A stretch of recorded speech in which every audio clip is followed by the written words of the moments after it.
Guys పడుకోబోతున్నారా? అయితే ఒక్క నిమిషం ఆగండి. మూవీ విషయానికి వస్తే వాళ్ళ ఇంట్లో దెయ్యం ఉంటుంది. తరచుగా వాళ్ళకి తెలియకుండానే వాళ్ళ లోపల ఇదైపోతూ ఉంటారు. అయితే ఒక అఘోరా వాళ్ళ ఇంటి ముందు నిలబడతాడు.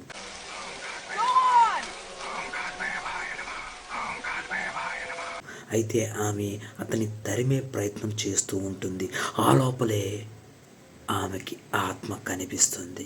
కనిపించేది కాకుండా ఆమె మీద దాడి చేస్తుంది.